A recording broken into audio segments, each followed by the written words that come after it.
When I first got into finances, I tried to keep everything simple. I had one checking account, one savings account. And while it was simple at first, as I grew and tried to develop, I quickly realized it wasn't serving the purpose and things were becoming a lot more difficult to stay organized. So what I ended up doing was I created a total of 5 different accounts.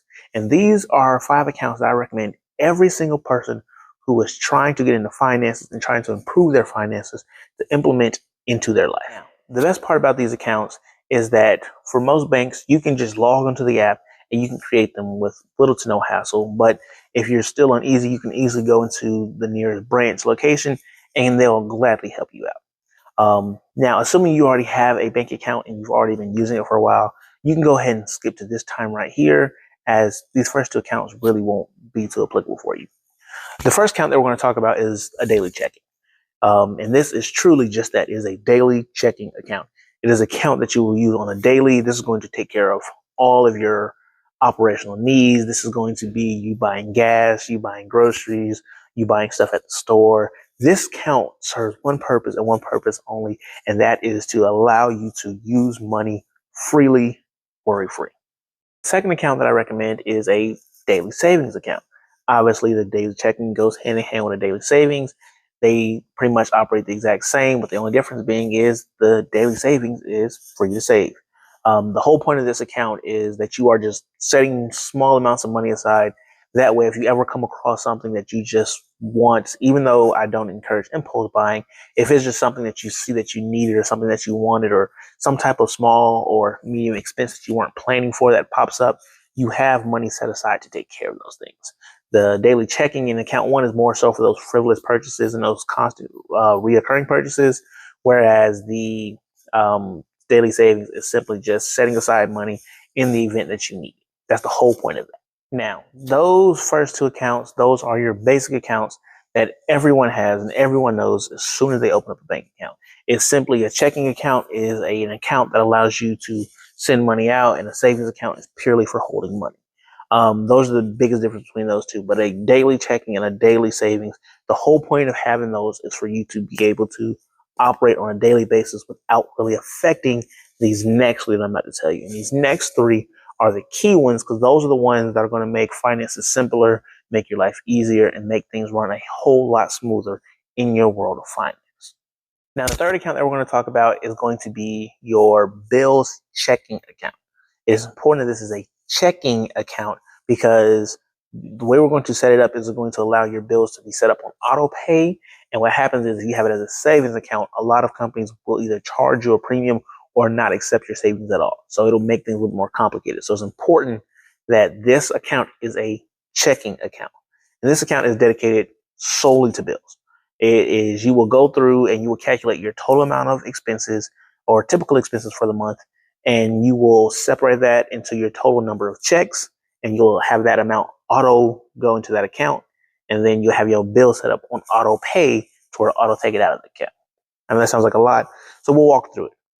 What you'll do, let's say after all of your expenses, your light bill, your gas bill, your water bill, groceries, rent, basically anything that's reoccurring, phone bill, car note, whatever bill that you have that reoccurs and is typically the same amount every month, you're going to put into this account and you're going to add all of those up.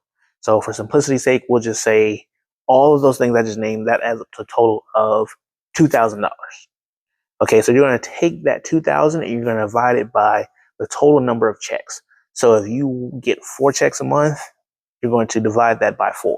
If you typically get paid bi-weekly, you will probably divide that by 2. So you either have every check that you make send $500 into that account or $1,000 into that account. Typically, I like to add a little bit more. So probably instead of doing 2,000, I'll probably add 2,100. Or rather than that, I'll probably add like $50 to $100 because there's some things that may differ. The whole point is to just give myself a little bit of a buffer just in case something happens that I'm not planning for. Maybe my light bill's a little higher. I left the water on. It's a little bit colder, so the heater ran longer in the winter. Whatever the case may be, it's just a little bit of a buffer for when that unexpected happens. So what will happen is like every check, it'll automatically go in that account. And then when those bills start coming out at the month, it automatically takes it out. Now you don't have to worry about, did I pay this bill? Did I forget to pay this bill? Am I missing something? It just makes your life and your finances easier. You're able to monitor exactly how much you have to spend for free time and how much you save for free time, and you have all your bills covered for. It takes one time to go in, set it up, and after that, you're done.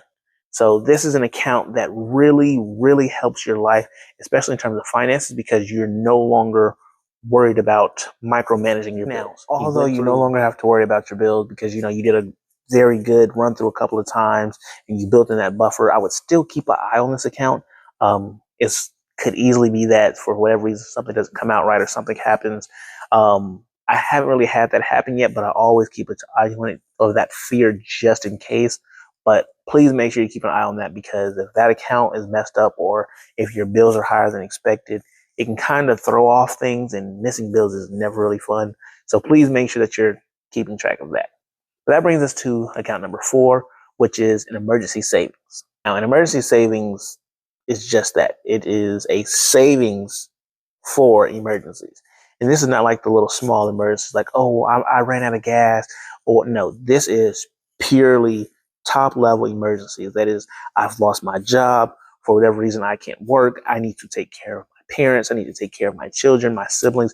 This is, for whatever reason, I have something that I typically would not deal with that has arisen and I need money.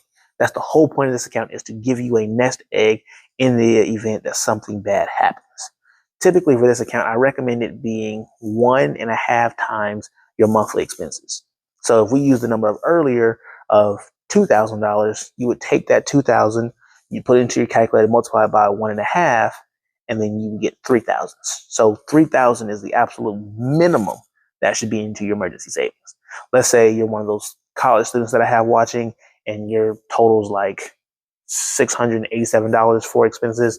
You take that, multiply it by 1.5, you end up with $1,031. Yes, that'll be your emergency nest egg. And the whole point of that is there are very few emergencies that, in the event that something happens, you cannot recover in about a month and a half's time. So the whole point of that is to give you at least 1 month to recover when that event, that crap hits the fan, and you're just foobar, and then it gives you a little bit extra to either make it out of the month that you're in or to set yourself up nicely for the next month. So the whole point is purely just to give yourself time to bounce back. Now, the last account is probably the most fun, as it is the Sinkings Fund account. Get it? Funds. Okay. But yes, this account is the one that you would use as a savings account for any big or important purchases that you want. So for example, let's say your big or important purchase is you want to buy a new PS5, or you want to buy some new Jordans, or you want to buy a new phone. Rather than just going out and buying it because you can put it on a credit card or you have a little bit of extra money, it's you are saving with intentionality to get this item. That way, you're not taking away from your bills. You're not taking away from your emergency account. You're not taking away from your daily operation. It is, hey, this is something that I want, so I'm going to save and allow myself to buy it when I have the money.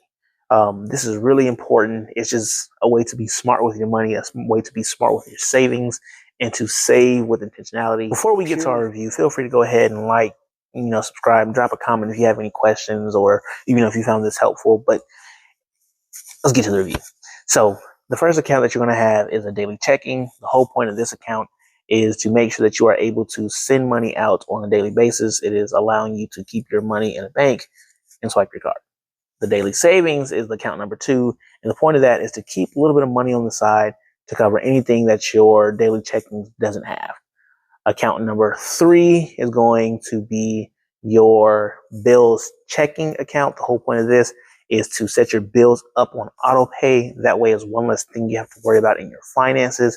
This is simply for bills and bills only, and it has to be a checking account. That way you can set up auto pay for the bills to go out with no problem. The 4th account is probably one of the most important, and that is the emergency savings account. This account should be 1.5 times whatever your monthly expenses are, and it should constantly be added to anytime you have it. Obviously, the more you have, the better, but it should be a minimum of 1.5 times your monthly expenses. Lastly is account number 5, and that is the sinking funds account. And the sinking funds account is simply, hey, this is something that I want to buy. And rather than going out and buying now, I will intentionally save so that I can buy it later. It is, hey, this PlayStation 5 costs $500, so I will save until I now have $500 in this account. This whole point of these accounts are to simply say, hey, I want this. I'm going to be smart with my money. I'm going to save up for it. As soon as I have enough, I'll buy it. But yes, if you've learned anything, feel free to let me know. If you have any questions, drop me in the comments. But other than that, if you're still a little bit confused, take a look right here and see if that video helps you out.